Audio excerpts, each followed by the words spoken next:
And Alan, I have to tell you, good morning to you. It's so good to see you. When you did the arc as Ray Donovan's therapist, I thought to myself, I want Alan Alda as my therapist.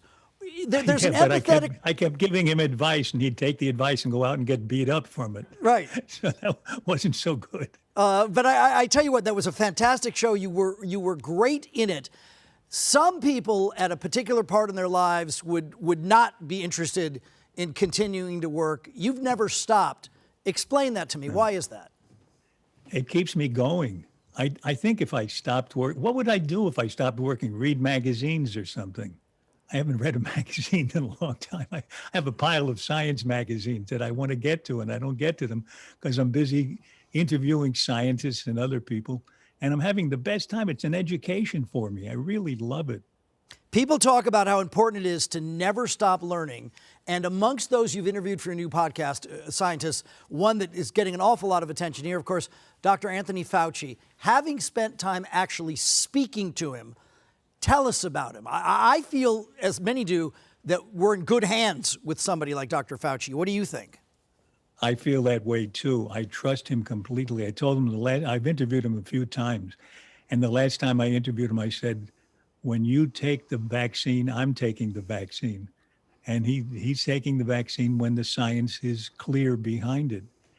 It's so important that we trust science because it's done really carefully. It's not another opinion. It's rigorous.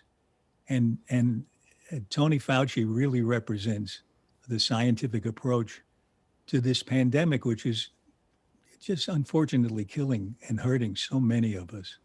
So I agree with you. I think he's he's an important factor in our lives.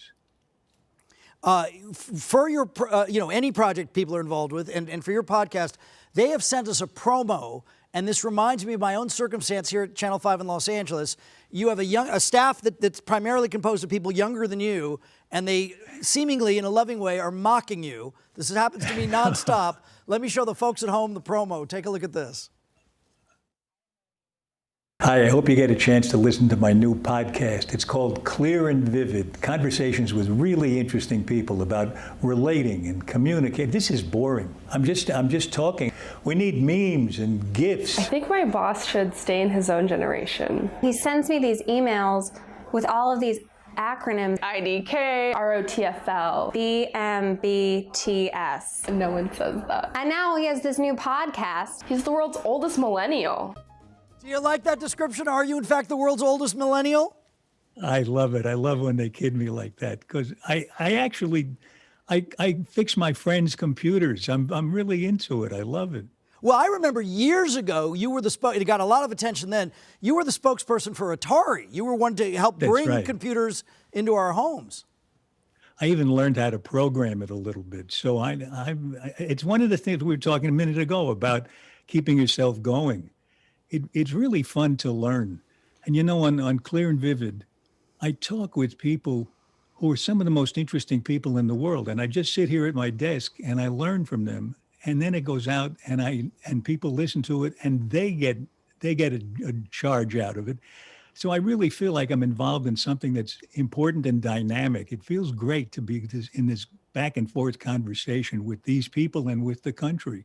And more than the country now, in the UK, it's broadcast by podcast radio and it reaches millions of more people. So I'm really happy. Well, I tell you what, your voice is loud and clear all over the world now. You can catch this Clear and Vivid with Alan Alda.